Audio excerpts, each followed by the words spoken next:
नमस्ते, स्वागत छ हजुरहरूलाई नेपाल अनलाइन स्कुल च्यानलमा। आज हामी यहाँ बिबिएस सेकेन्ड इयरको बिजनेस इकोनोमिक्स अन्तर्गत हाम्रो च्याप्टर 2 मा रहेका छौँ है त। हामीले यस अघिका भिडियोमा जुन हामीले नेसनल इन्कमसँग सम्बन्धित कन्सेप्टहरू जुन हाम्रो 10 मार्क्सको लागि एकदमै इम्पोर्टेन्ट थियो है, जसमा हामीले अब जिडिपी, एनडिपीदेखि लिएर जिएनपी, एनएनपी र नेसनल इन्कम, पर्सनल इन्कम र साथसाथै डिस्पोजल इन्कम र हामीले पर क्यापिटल इन्कमको बारेमा चाहिँ हामीले कन्सेप्ट लिइसकेका छौँ। र आज हामी यस भिडियोमा नोमिनल जिडिपी र साथै रियल जिडिपी र जिडिपी डिफल्टर है, र साथै अब हामीले अर्को भनेको हाम्रो circular flow of the income and expenditure है, 3वटा सेक्टरमा, एउटा 2वटा सेक्टर हुने बेलामा र अर्को 3वटा सेक्टरमा र 4वटा सेक्टरमा है, त्यो कुरा पनि हामी आज यसै भिडियोमा नै चर्चा गर्छौँ है त। हजुरहरूले यदि यसभन्दा अघिका भिडियोहरू हेर्नु भएको छैन भनेदेखि हेर्नु होला, जसमा हामीले सबै कुराहरू जस्तै हाम्रो च्याप्टर 1 सँग सम्बन्धित हामीले जुन बिजनेस इकोनोमिक्सको बारेमा, म्याक्रो इकोनोमिक्सको बारेमा हामीले सबै पढिसकेका छौँ र हामीले नेसनल इन्कमको बारेमा पनि पढिसकेका छौँ है त। हाम्रो प्लेलिस्टमा चाहिँ अभाइलेबल रहेको छ भिडियोहरू है त। र आजको लागि हाम्रो सुरुमा हामी पढ्ने भनेको के हो त, नोमिनल जिडिपी है त। जस्तै अब हामीलाई कहिलेकाहीँ अब क्वेसनमा 10 मार्क्समा सोध्न सकिन्छ कि, जस्तै explain the concept of the nominal GDP, real GDP and the GDP deflator भनेर है। अब त्यसको लागि चाहिँ अब हामी यहाँ लेख्न सक्छौँ है त, क्वेसन लेखौँ। हामी एक्जाममा सोधिने क्वेसनको प्याटर्न अनुसार चाहिँ जाँदैछौँ है त है। यसमा explain the concept of nominal GDP, real GDP and के हो त यसमा जिडिपी डिफ्ल्याटर है, यसको बारेमा। र यसरी अब हामी सुरुमा हामी यसको कुन पढ्छ भन्दा चाहिँ नोमिनल जिडिपी के हो त, नोमिनल जिडिपी भनेको है, नोमिनल जिडिपी। जस्तै नोमिनल जिडिपी भने चाहिँ कस्तो भन्दाखेरि चाहिँ यस्तो जिडिपी, यस्तो के हो भन्दा चाहिँ ग्रस डोमेस्टिक प्रोडक्ट, जसले चाहिँ के गर्छ भन्दाखेरि चाहिँ नोमिनल जिडिपीमा है त, जिडिपी भनेर त हामीलाई थाहा छ नि, जिडिपी भनेको हामीलाई ग्रस डोमेस्टिक प्रोडक्ट, जसले चाहिँ एक आर्थिक वर्षमा भएको पुरै गुड्स एन्ड द सर्भिसहरू जुन प्रड्युस भएको हुन्छ नि, हो तिनीहरूको चाहिँ मार्केट भ्यालुहरूलाई चाहिँ जनाउने गर्दछ है यो जिडिपीले चाहिँ। र नोमिनल जिडिपी भनेको चाहिँ कस्तो हो भन्दा चाहिँ जसले चाहिँ के मेजर गर्छ भन्दा चाहिँ करेन्ट मार्केट प्राइसहरूलाई चाहिँ यसले के गर्दछ त, मेजर गर्ने गर्दछ। यो जिडिपी चाहिँ केमा मेजर गर्छ त, नोमिनल जिडिपी निकाल्यो भनेदेखि चाहिँ हामीले सबै प्रोडक्टहरूको हामीले अथवा सर्भिसहरूको चाहिँ हामीले के को बेसिसमा निकाल्छ त, करेन्ट मार्केट प्राइसको बेसिसमा। अहिले जस्तै रिसेन्टली अहिले चाहिँ मार्केटमा चाहिँ कुनै पनि वस्तु तथा सेवाको मूल्य कति छ त, हो त्यसको बेसिसमा चाहिँ मेजर गर्ने काम चाहिँ कसले गर्छ त, नोमिनल जिडिपीले गर्ने गर्दछ। यसले चाहिँ अब मार्केट प्राइसमा चेन्जेस भएको हुन्छ नि, यो अहिले ठ्याक्कै करेन्ट पिरियडमा जति पनि चेन्जेस भएको हुन्छ नि मार्केट प्राइसमा, अर्थात् हाम्रो के हुन्छ त यसलाई मार्केट प्राइस भनिन्छ नि होइन, हो त्यो मार्केट प्राइसमा चाहिँ चेन्जेस भएको सबैलाई चाहिँ के गर्छ त, कन्सिडर गर्ने गर्दछ। जस्तै अब हामीले नोमिनल जिडिपी अन्तर्गत हामीले यहाँ लेख्न सक्छौँ। जस्तै हाम्रो के हो भन्दाखेरि nominal GDP is defined as the GDP, जसलाई चाहिँ हामीले के गर्छ भन्दाखेरि चाहिँ जुन चाहिँ हामीले मेजर गर्छौँ, measured at current market price, र इट इन्क्लुड्स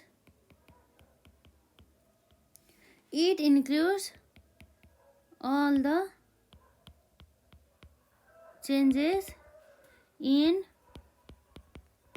मार्केट प्राइस है। मार्केट प्राइसमा भएका चेन्जेसहरूलाई चाहिँ यसले चाहिँ एकदमै कन्सिडर गर्ने गर्दछ, जुन चाहिँ अहिलेको पिरियडमा के है, द्याट have occurred during कहिले त, that have occurred during current year भन्ने कुरा भएको छ है, during current year due to कसरी हो त भन्दा चाहिँ के कारणले गर्दा चेन्जेस भयो त मार्केट प्राइसमा भन्दा चाहिँ due to inflation or the deflation है। इन्फ्लेसन अथवा डिफ्लेसनको कारणले गर्दा चाहिँ यदि मार्केट प्राइसमा चेन्जेस हुन्छ भनेदेखि कुनै पनि वस्तु तथा सेवामा है हो त्यस्तो चेन्जेस भएको प्राइसेसहरूलाई चाहिँ के गर्छ त कन्सिडर गर्ने गर्दछ ड्यु टु इन्फ्लेसन एन्ड डिफ्लेसन भन्ने कुरा भयो है। र यसै गरी अब हाम्रो के हो भन्दाखेरि चाहिँ यसको फर्मुला लेख्यौँ है। हाम्रो एक्जाममा जुन न्युमेरिकल सोद्धाखेरि फर्मुला युज हुन्छ है त यो चाहिँ होइन। र यसमा अब फर्मुला त्यस्तो गाह्रो त छैन केही पनि है। त्यो पहिला हामीले जिडिपीमा जे गरेको हो त्यही नै हो, तर हामीले यो प्राइस लिने बेला चाहिँ कुन लिनु पऱ्यो त मार्केट प्राइस लिनु पऱ्यो है त। जस्तै यो P1 भनेको चाहिँ current market price of the quantity 1 है, र P2 भनेको पनि current market price of the quantity 2 है। र यसै गरी अर्को के हुन्छ त अब P3 भनेको पनि current market price of the quantity 3 है, प्लस यसै गरी धेरै हुन्छ र प्लस अब के हुन्छ त Pn अब हाम्रो कति हुन्छ अब हामीलाई थाहा छैन नि त, त्यस कारणले गर्दा जति हुन्छ त्यतिसम्म नै हामीले लेख्नु पर्यो। त्यही भएर हामीले यसरी यन गरेर यसलाई टुङ्गाइदियो है त। वेयर जहाँ चाहिँ अब के हुन्छ त P भन्ने बित्तिकै के हो त करेन्ट प्राइस, के हो त करेन्ट प्राइस, र Q भन्ने बित्तिकै के हो त भन्दाखेरि quantity of goods and services produce in the कहिले भन्दा चाहिँ produce in the current year है। यो जुन क्वान्टिटी पनि के हुन्छ त यो करेन्ट इयरमा यो पिरियडमा चाहिँ के गरेको त यो आर्थिक वर्षमा चाहिँ उत्पादन गरेको वस्तु तथा सेवा हुनु पर्यो भन्ने कुरा भयो है। नोमिनल जिडिपीले चाहिँ अलवेज नोमिनल जिडिपी भन्ने बित्तिकै हामीले के भन्नु पऱ्यो भन्दाखेरि चाहिँ के बुझ्नु पऱ्यो भन्दा चाहिँ यो चाहिँ मार्केट प्राइस है, करेन्ट मार्केट प्राइस लिनु पऱ्यो। र यस्तो मार्केट प्राइस जसले चाहिँ हाम्रो मार्केटमा भएको इन्फ्लेसन र डिफ्लेसनहरूलाई चाहिँ पुरै कन्सिडर गरिएको छ है। मार्केट प्राइसमा कसरी चेन्ज हुन्छ भन्दाखेरि कुनै पनि इन्फ्लेसन अथवा डिफ्लेसनको कारणले गर्दा नै चेन्ज हुने हो नि त होइन। हो त्यसलाई नै हामीले चाहिँ के गर्नुपर्छ त एकदमै कन्सिडर गर्नुपर्छ भन्ने कुरा चाहिँ हाम्रो नोमिनल जिडिपीले चाहिँ कुरा गर्दछ। र यस पश्चात अब अर्को हाम्रो रहेको छ अर्को कन्सेप्टमा नोमिनल जिडिपी पछि अब हाम्रो के छ यसमा real GDP. What is the real GDP है। रियल जिडिपी भनेको के हो त भन्ने कुरा भयो यसमा है, रियल जिडिपी। र रियल जिडिपी भनेको अर्थ चाहिँ के हो भन्दा चाहिँ यसले चाहिँ के गर्छ भन्दाखेरि चाहिँ जिडिपीलाई चाहिँ यसले मेजर त गर्ने हो केमा त मार्केट प्राइसमै हो, तर कुन इयरको मार्केट प्राइस त भन्दा त बेस इयरको मार्केट प्राइस। यसले करेन्ट इयरको मार्केट प्राइसलाई नलिएर यसले के गर्छ भन्दा त बेस इयरको मार्केट प्राइसलाई चाहिँ के गर्छ त यसले लिने गर्दछ। अर्थात् के भन्दा चाहिँ यसले प्राइस केलाई लिन्छ भन्दाखेरि चाहिँ प्राइस चाहिँ बेस इयरको प्राइस, अर्थात् यो इयर चाहिँ यदि 2013 को हो भनेदेखि यसले 2012 को चाहिँ अब के लिन्छ त यसले 2012 को चाहिँ प्राइस लिने गर्दछ। यो 2012 चाहिँ यसको लागि बेस इयर भयो भनेदेखि 2013 त यो के हो त यसको करेन्ट इयर भयो भनेदेखि अब यसले क्वान्टिटी चाहिँ के को लिन्छ त करेन्ट इयरको लिन्छ। के गर्छ क्वान्टिटी चाहिँ करेन्ट इयरको लिन्छ, तर यसले प्राइस चाहिँ के को लिन्छ त बेस इयरको लिने गर्दछ। यति नै हो भिन्नता है हाम्रो रियल जिडिपीमा है। र अब हामीले यही कुरा हामी यहाँ लेख्छौँ। जस्तै अब रियल जिडिपीमा हामी के लेख्छौँ भन्दाखेरि रियल जिडिपी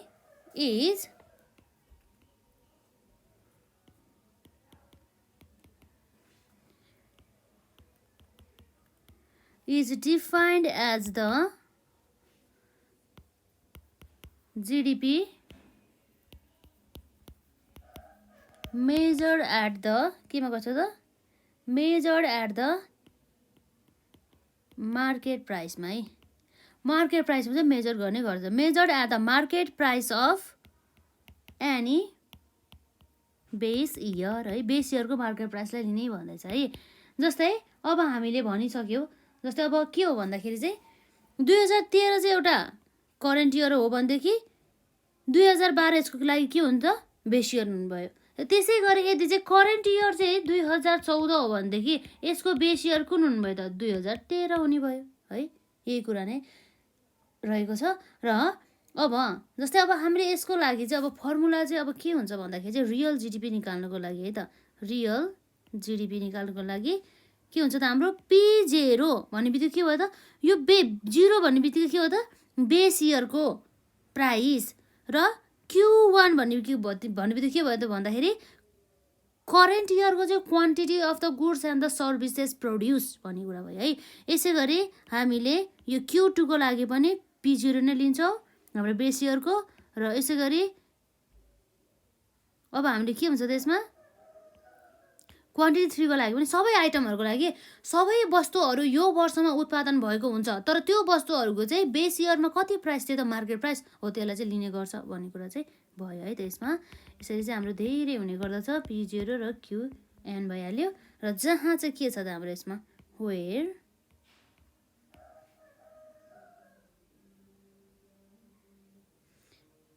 P भन्ने चाहिँ के भयो त करेन्ट प्राइस है करेन्ट प्राइस र Q भन्ने बित्तिकै के हो त हामीले भन्नुपर्दा यसमा quantity of goods and services के हो त produced in the current year भयो है। यसरी चाहिँ हामीले चाहिँ यहाँ हुनसक्छ रियल जिडिपी पनि भयो र यसपछि अब हाम्रो के छ यसपछि नोमिनल जिडिपी भयो रियल जिडिपी पनि भयो र अब हाम्रो लास्ट छ जिडिपी डिफल्टर है यसमा हाम्रो रहेको छ जिडिपी डिफ्ल्याटर है। जिडिपी डिफ्ल्याटर भनेको चाहिँ कस्तो भन्दा चाहिँ एउटा यस्तो टेक्निक हो जहाँ चाहिँ कुनै पनि करेन्ट लेभलमा भएको प्राइस र जुन हाम्रो बेस इयरमा भएको प्राइस हुन्छ नि मार्केट प्राइसमा चाहिँ चेन्जेस भएको बेसिसमा चाहिँ के गर्छ त जिडिपी डिफल्टर चाहिँ निकाल्ने गर्दछ। जस्तै के भयो भन्दाखेरि चाहिँ चेन्जेस के कति चाहिँ चेन्जेस भयो त भन्ने कुरा आयो है त। जस्तै अब हामी यहाँ लेख्न सक्छौँ जिडिपी डिफ्ल्याटरमा GDP deflator is defined as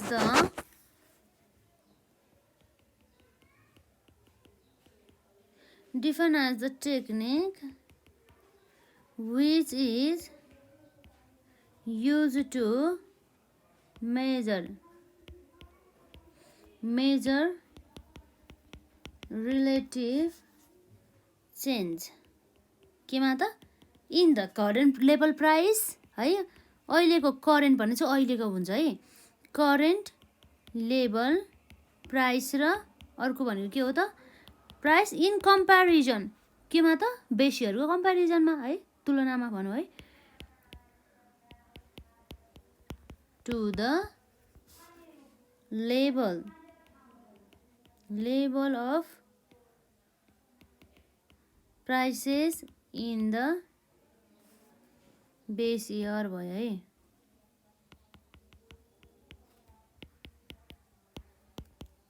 in other words है GDP deflator is the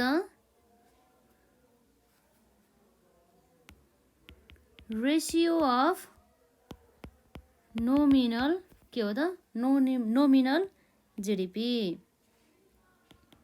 in a given year to के हो त टु रियल जिडिपी भन्ने कुरा है real GDP of that year and multiplying it by कसले त 100 ले है यसरी हुन सकिन्छ।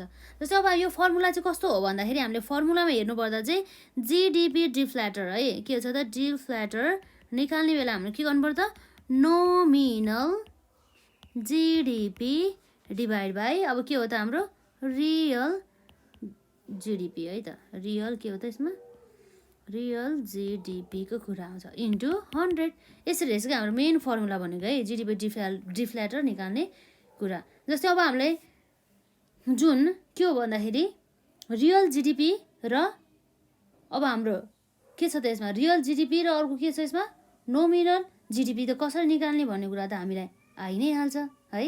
र त्यसै गरी अब हामीले के गर्छौँ भन्दा अर्को चाहिँ हामीले के थाहा हुनुपर्छ भन्दा चाहिँ रेट अफ द इन्फ्लेसनको बारेमा पनि थाहा हुनुपर्छ है।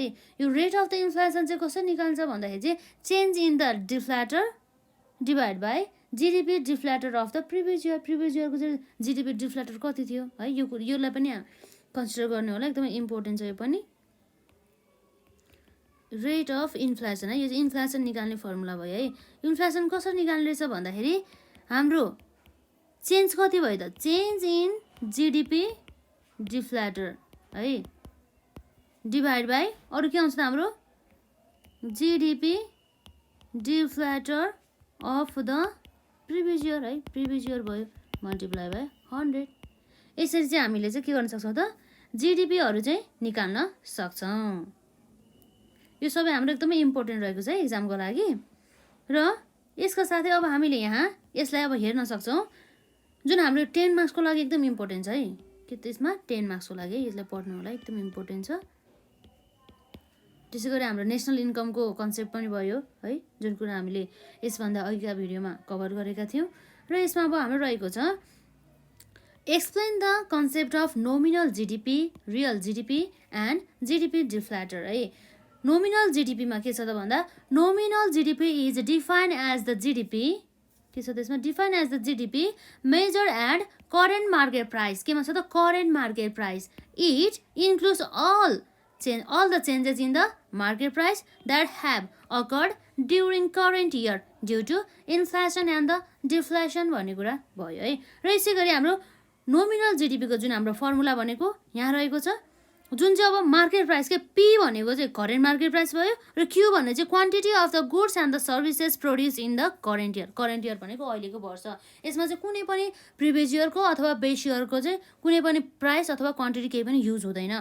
तर रियल जिडिपीमा के हुन्छ भन्दाखेरि चाहिँ क्वान्टिटी चाहिँ करेन्ट मार्केट प्राइस भने चाहिँ करेन्ट इयरमा करेन्ट इयरमा चाहिँ उत्पादन भएको वस्तु तथा सेवाहरूलाई चाहिँ प्रिभियस इयर अर्थात् बेस इयरको चाहिँ मार्केट प्राइस अनुसार चाहिँ के गरिन्छ त यसलाई क्यालकुलेट गरिन्छ। हामीले यहाँ रियल जिडिपीमा हामीले के गर्नु पर्थ्यो, यहाँ बेस इयर लेख्नु पर्थ्यो, हामीले यहाँ के लेखेछौँ करेन्ट इयर लेखेछौँ है त मिस्टेकली है। यसमा हाम्रो के हो भनेको बेस इयर्स प्राइस भयो है, बेस इयर्स प्राइस र quantity of the goods and the services produce in the current year, एकदमै इम्पोर्टेन्ट छ यो है। Real GDP is defined as GDP measured at the market price of any base year भन्ने कुरा भयो है। र यसपछि अर्को छ हाम्रो जिडिपी डिफ्ल्याटर। के हो त जिडिपी डिफ्ल्याटर भनेको भन्दा जिडिपी डिफ्ल्याटर भनेको यस्तो टेक्निक हो जसले चाहिँ के मेजर गर्छ भन्दा चाहिँ यो हाम्रो बेस इयरमा को मार्केट प्राइस र करेन्ट इयरको मार्केट प्राइसमा भएको चेन्जेसहरू चाहिँ लाई चाहिँ मेजर गर्ने काम गर्दछ है। GDP deflator is defined as the technique which is use to measure relative change in the current level price in the comparison to the level of the price in the base years. In other words GDP deflator is the ratio of the nominal GDP in a given year to the real GDP of that year and multiplying it by 100 भन्ने कुरा भयो है। GDP डिफ्ल्याटरको formula यहाँ रहेको छ nominal GDP divide by real GDP multiply by 100 को कुरा है। र यसै गरी हाम्रो रेट अफ द इन्फ्लेसन कसरी निकाल्ने भन्ने कुरा भयो। रेट अफ द इन्फ्लेसनमा change in the GDP deflator divide by GDP deflator of the previous year multiply by 100। यसरी चाहिँ हामीले चाहिँ एकदमै इम्पोर्टेन्ट कन्सेप्टहरू हामीले यहाँ कभर गऱ्यौँ जुन हाम्रो 10 मार्क्सको लागि चाहिँ अत्यन्तै इम्पोर्टेन्ट रहेको थियो है त। र यसभन्दा अघिका भिडियोमा त हामीले जुन हाम्रो पर्सनल इन्कम भयो, नेसनल इन्कमहरू भयो, डिस्पोजेबल इन्कमहरू भयो है, ती सबै कुराहरू पढिसकेका छौँ है। र अब चाहिँ हामी यहाँ पढ्ने भनेको के पढ्ने हो भन्दाखेरि हामीले अब जस्तै फ्लो अफ द इन्कम र एक्सपेन्डिचर के इन्कम र एक्सपेन्डिचरको चाहिँ कस्तो फ्लो थियो त इन अ डिफ्रेन्ट सेक्टर, चाहे त्यो 2 सेक्टर होस् कि 3 सेक्टर होस् कि अथवा त्यो 4 सेक्टर होस् है। अब त्यो कुरा चाहिँ हामी यसमा कभर गर्न जाँदैछौँ है त। यसमा हाम्रो यहाँ रहेको छ आजको यसपछि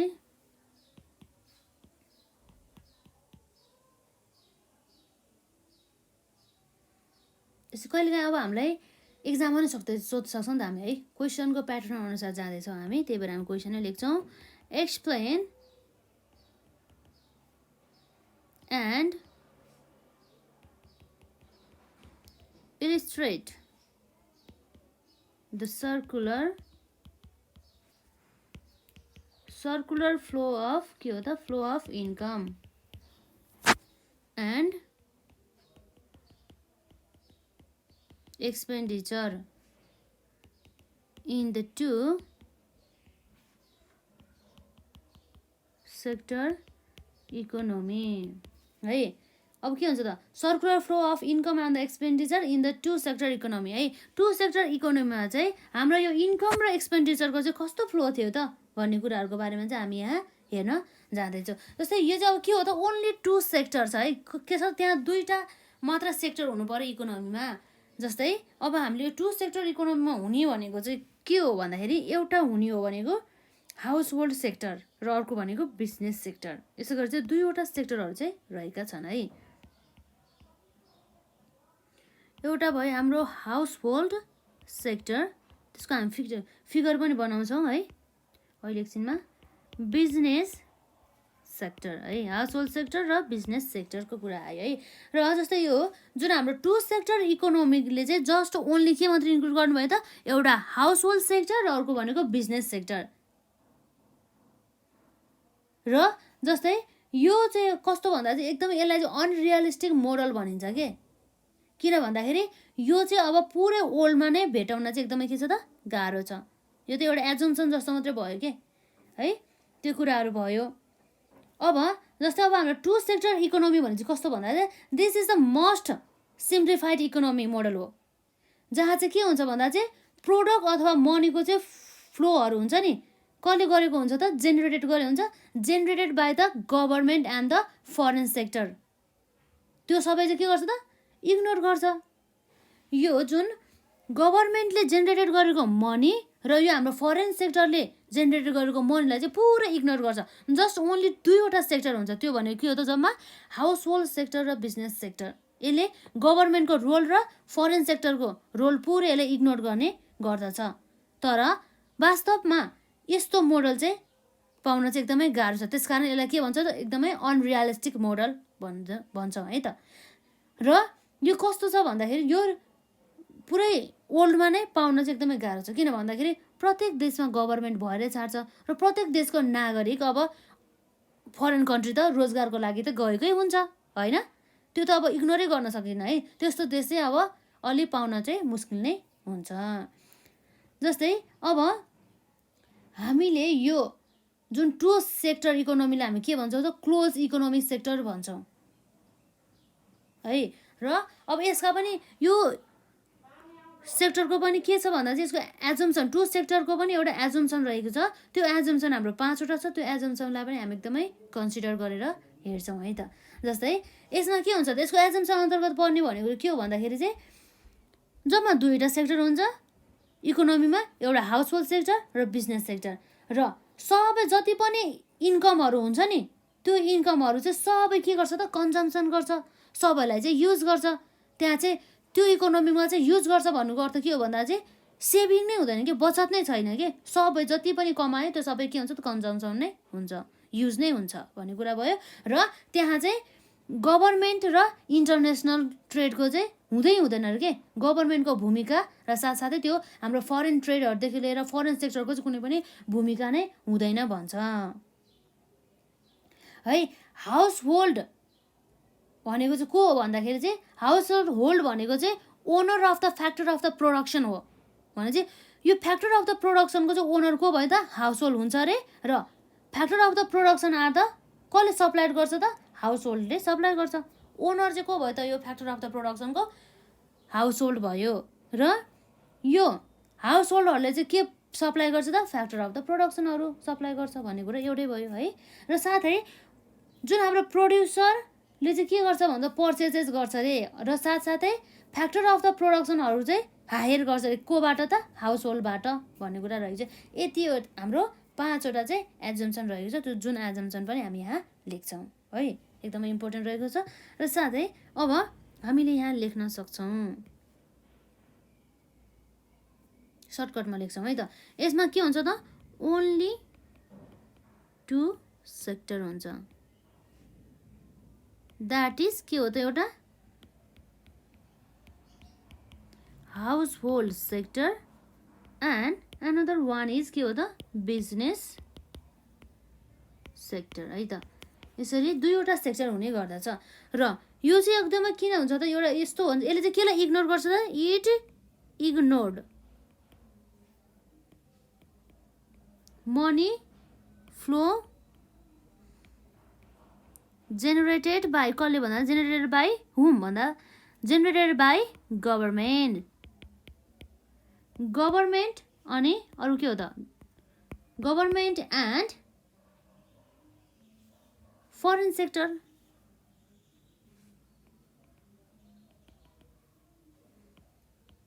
फरेन सेक्टर भयो है। र यसै गरी यो चाहिँ अब यस्तो छ नि त, अब गभर्मेन्टको र अब फरेन सेक्टरको रोल चाहिँ अब मनी फ्लोलाई नै कन्सिडर नगर्ने हो भनेदेखि त अब के हुनसक्छ त, यो त अब अझ अनरियलिस्टिक मोडल हुन गयो नि त होइन। के हुने भयो त यो भनेको अनरियलिस्टिक मोडल हुने भयो। र अब यस्तो टाइपको इकोनोमी हुन्छ नि जसमा चाहिँ ओन्ली 2 सेक्टर, त्यो भनेको हाउस होल्ड सेक्टर र बिजनेस सेक्टर मात्रै भएको र साथै गभर्मेन्ट र फरेन सेक्टरको चाहिँ कुनै नै भूमिका नै छैन कि इकोनोमीमा है। त्यस्तो इकोनोमी चाहिँ पाउन, यस्तो अर्थतन्त्र भन्छ है, यस्तो अर्थतन्त्र पाउन चाहिँ एकदमै मुस्किल नै हुन्छ।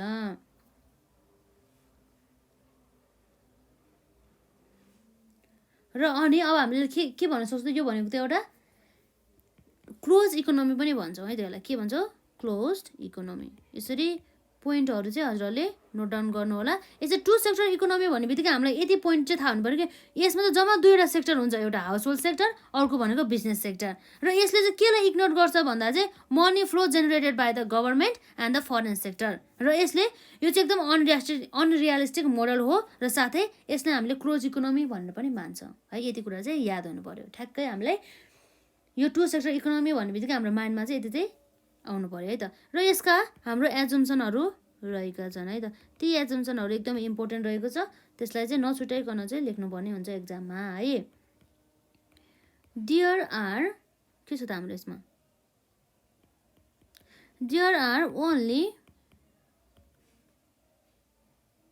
2 सेक्टर इन द इकोनोमी, जम्मा दुईवटा सेक्टर हुन्छ।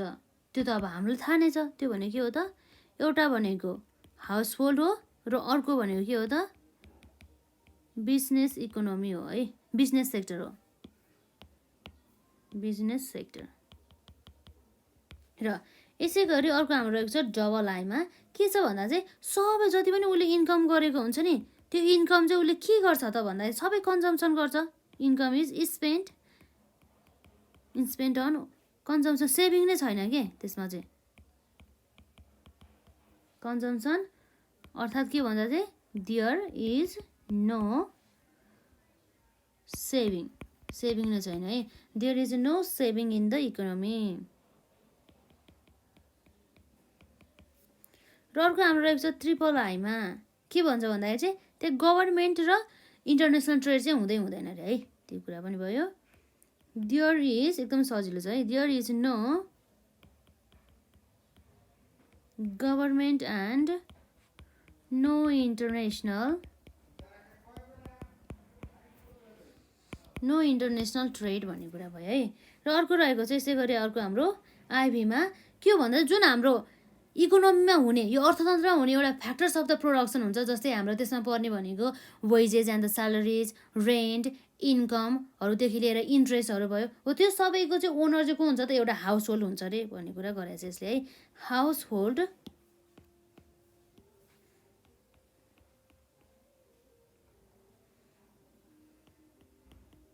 हाउस होल्ड्स आर के हो त एउटा ओनर हो, owner of factors of production है, फ्याक्टर्स अफ प्रोडक्सन और के हो त यो भनेको और द फ्याक्टर्स अफ प्रोडक्सन, जुन हाम्रो factors of the production are कसले सप्लाई गर्छ त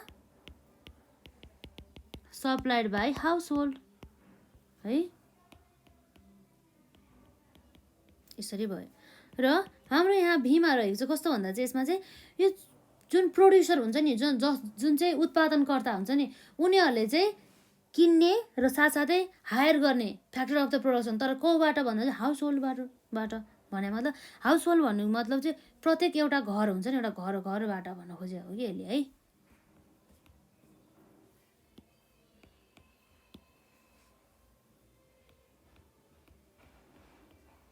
प्रोड्युसर पर्चेज के गर्छ त, प्रोड्युसरले purchase or hire factors of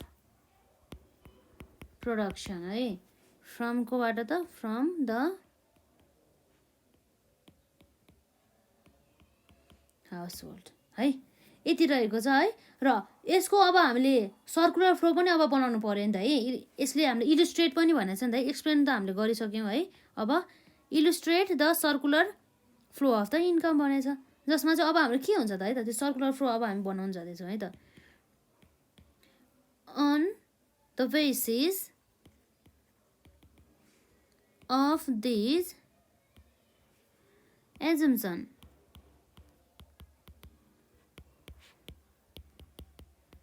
we can present circular flow of के त income and expenditure as follows है त, जसमा अब के हुन्छ त, एउटा हुन्छ हाम्रो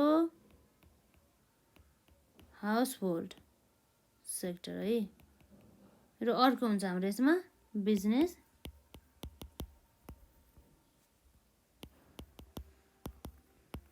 यसरी हाउस होल्ड सेक्टर र अब हाम्रो के हुन्छ त अर्को बिजनेस सेक्टर हुन्छ है त।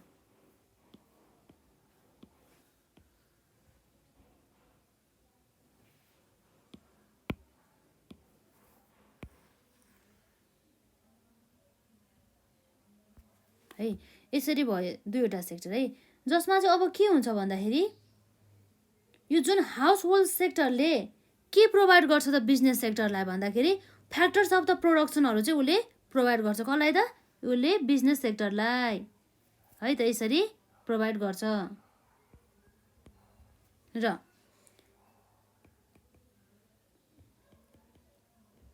फ्याक्टर्स अफ प्रोडक्सन है, फ्याक्टर अफ द प्रोडक्सनमा हामीलाई आउने भने थाहा छ, त्यो भने के हो त, ल्यान्ड हुनसक्छ, ल्यान्ड प्रोभाइड गर्ने है, लेबरहरू प्रोभाइड गर्ने, र साथै लेबर मात्रै नभएर अब के गर्छ त यसले क्यापिटलहरू पनि प्रोभाइड गर्न सकिन्छ, एन्ड द अर्गनाइजेसन भयो है। हो यो सबै चाहिँ के हो त, फ्याक्टर अफ द प्रोडक्सन, जुन चाहिँ हाउस होल्डले चाहिँ दिने कसलाई, बिजनेस सेक्टरलाई। तर अब बिजनेस सेक्टरले पनि अब हाउस होल्डलाई रिटर्नमा के दिन्छ त भन्ने कुरा भयो है, के दिन्छ त रिटर्नमा,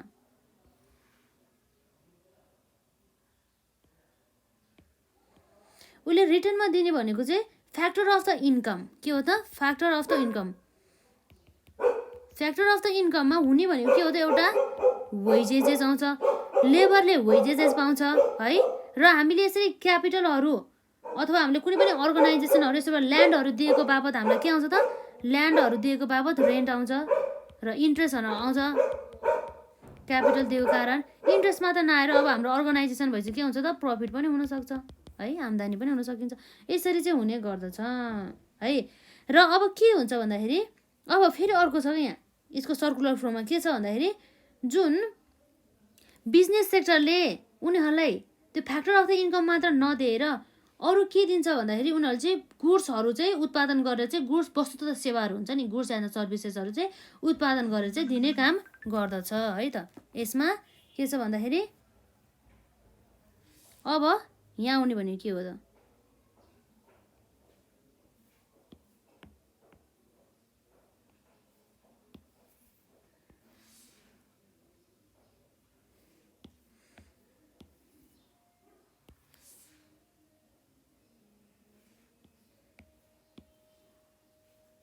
बिजनेस सेक्टरलाई कसलाई दिने त, हाउस होल्ड सेक्टरलाई त। के दिन्छ त अब भन्दा चाहिँ उनीहरूले चाहिँ फ्लो गरिदिन्छ। के को फ्लो गर्छ त भन्दाखेरि चाहिँ फ्लो अफ द गुड्स गर्छ। के गर्छ त्यसले? बिजनेस सेक्टरले। अब उसले उत्पादन गरेर मात्रै भयो त, त्यो त बेच्नु पऱ्यो नि त होइन। फ्लो अफ गुड्स एन्ड सर्भिसेसको कुरा है। Flow of the goods and the services एउटा कुरा भयो यहाँ। र flow of the goods of services, यसरी गुड्स उसले अब बिजनेस सेक्टरको मान्छेहरूले चाहिँ अब भनौँ न हाउस होल्ड सेक्टरको भनौँ है, हाउस होल्ड सेक्टरको मान्छेले अब उसले गुड्स एन्ड द सर्भिसेस त पायो, त्यसको बदलामा उसले अब के गर्नु पर्यो? पेमेन्ट त गर्नु पऱ्यो नि त होइन। यो कुराहरू चाहिँ आउँछ कि यसमा। के गर्नु पऱ्यो यसमा चाहिँ?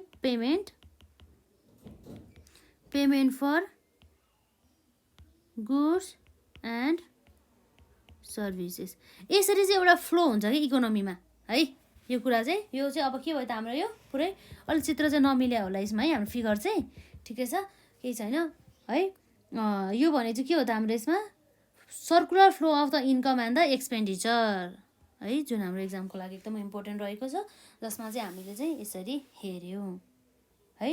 अब यो गिभन फिगरमा चाहिँ अब मैले यसको एक्सप्लेनेसन त गर्नुपर्छ जस्तो मलाई लागेन। किन भन्दाखेरि अब हाउस होल्ड सेक्टरले के गर्दैछ त? बिजनेस सेक्टरलाई फ्याक्टर अफ द प्रोडक्सनहरू दिँदैछ। फ्याक्टर अफ द प्रोडक्सनमा के छ त? ल्यान्ड छ, लेबर छ, क्यापिटल छ एन्ड द अर्गनाइजेसन छ। यी कुराहरू नै लेख्ने हो है। साथै उसले फ्याक्टर अफ द प्रोडक्सन यसरी हाउस होल्ड सेक्टरबाट पाएपछि उसले रिटर्नमा के दिनु पर्यो त भन्दाखेरि यो जुन लेबरहरूलाई वेजेस दिनु पर्यो, ल्यान्ड युज गरेको बापत रेन्ट दिनु पर्यो, र क्यापिटल युज गरेको बापत इन्ट्रेस्ट दिनु पर्यो, र अर्गनाइजेसनबाट चाहिँ उनीहरूले चाहिँ प्रफिट अर्थात् आम्दानी हुन्छ भन्ने कुरा भयो है। यो कुरा भयो। र यसै गरी अब बिजनेस सेक्टरले त अब उसले वस्तु तथा सेवाहरू त उत्पादन गर्छ। त्यो उत्पादन गरेर मात्रै भएन, उसले चाहिँ अब बेच्नु पर्यो त्यसलाई है, हाउस होल्ड सेक्टरहरूलाई, प्रत्येक इन्डिभिजुअलहरूलाई। हो यसरी बेचिसकेपछि उसले के गर्छ त? Flow of the goods and the services हुन्छ है। गुड्स एन्ड द सर्भिसेसहरू चाहिँ उसले चाहिँ दिनुपर्ने हुन्छ। त्यसको बापत अब हाउस होल्ड सेक्टरले के गर्छ त भन्दा चाहिँ payment for the goods and the services है। गुड्स एन्ड द सर्भिसेसको लागि चाहिँ उसले के गर्छ त? पेमेन्ट गर्ने काम गर्दछ। यो कुरा भयो। यस्तै कुराहरू चाहिँ हाम्रो चाहिँ एक्सप्लेनेसन गरेको छ, त्यो चाहिँ मैले लेखिनँ है त। यसमा हजुरहरू लेख्नु होला। यसमा जुन फिगर भयो र एजम्सन चाहिँ अब हामीलाई सबै आउनु पर्यो। र नर्मली चाहिँ अब हाम्रो के रहेछ त यसमा? अब circular flow of the income and the expenditure in the two sector इकोनोमीमा हाम्रो ओन्ली दुईवटा सेक्टर हुनुभयो। एउटा भनेको हाउस होल्ड सेक्टर र अर्को भनेको बिजनेस सेक्टर है। ओन्ली टु सेक्टर हुन्छ, that is house hold sector and the business sector. र हामीले के इग्नोर गर्नु पऱ्यो भन्दा चाहिँ money flow generated by the government and foreign sector. र यसै गरी अनरियलिस्टिक मोडल भनिन्छ यसलाई, र क्लोज इकोनोमी पनि भनिन्छ। र यसको एजम्सन अन्तर्गत रहेको छ नम्बर आईमा there are the only two sector in the economy, household and the business sector. र डबल आईमा रहेको छ all the income is spend on the consumption, there is no saving in the economy भन्ने कुरा भयो है। Triple आईमा रहेको छ there is no government and the no international trade है। र आइपीमा रहेको छ household are owner of the factor of the production or the factor of the production are supply by household भन्ने कुरा भयो। र भीमा रहेको छ producers purchase or the hire factor of the production from the कोबाट हो त? यसरी हामीले यहाँ फ्रम लेख्न बिर्सिन्छ यसमा है, फ्रम द हाउस होल्ड है। र on the basis of the assumption, यो एजम्सनको बेसिसमा on the basis of these assumption we can present circular flow of income and the expenditure as follows है। जसमा चाहिँ हाम्रो यहाँ रहेको छ फ्याक्टर अफ द प्रोडक्सनमा, जसमा हाम्रो land and the labour, capital and the organisation कसलाई प्रोभाइड गर्दछ? हाउस होल्ड सेक्टरले बिजनेस सेक्टरलाई है। र यसको बापत हामीलाई यो जुन हाउस होल्ड सेक्टरलाई बिजनेस सेक्टरले के दिँदैछ त? रिटर्नमा फ्याक्टर इन्कममा हाम्रो wages, rent, interest and the प्रफिटहरू रहेको छ। यी कुराहरू भयो है। र यसपछि अर्को रहेको छ हाम्रो बिजनेस सेक्टरले अब के गर्छ त? उसले उत्पादन गरेको वस्तुहरू चाहिँ यसरी हाउस होल्ड सेक्टरलाई बाँड्छ है। Flow of the goods and the services हुन्छ। र त्यसको बापत चाहिँ यसरी हाउस होल्ड सेक्टरले उनीहरूलाई यसरी गुड्स दिइसकेपछि उनीहरूले के गर्छ त? अब त्यसको बदलामा उनीहरूले पेमेन्ट त गर्नु पर्यो, फ्रीमा त पाउँदैन है। Payment for the goods and the services हुन्छ। यसरी चाहिँ एउटा इकोनोमी, एउटा अर्थतन्त्र चाहिँ चलिरहेको हुन्छ। यो दुईवटा सेक्टरमा, एउटा हाउस होल्ड सेक्टर र अर्को भनेको बिजनेस सेक्टर, जहाँ चाहिँ कुनै पनि गभर्मेन्टको अथवा कुनै पनि फरेन सेक्टरको चाहिँ भूमिका चाहिँ रहँदैन। यो भयो। र यसपछि हामीले आजलाई चाहिँ यति नै गर्छौँ। र हामी नेक्स्ट भिडियोमा चाहिँ जुन 3 सेक्टर इकोनोमीका साथसाथै हामीहरूले अन्य 4 सेक्टर इकोनोमीको जुन हाम्रो circular flow of the income and expenditure, त्यसको बारेमा हामी पछि पढ्छौँ। र हजुरहरूले यो एजम्सनहरू र यो चाहिँ राम्रोसँग पढ्नु होला आज हामीले गरेको र रिभिजन पनि गरेर आउनु होला है। र यसभन्दा अघिका भिडियो हेर्नु भएको छैन भनेदेखि हेर्नु होला, जसमा हामीले एकदमै इम्पोर्टेन्ट फर्मुलाहरूदेखि लिएर कन्सेप्टहरू हामीले पढेका थियौँ होइन त। यसमा ल आजलाई यति नै।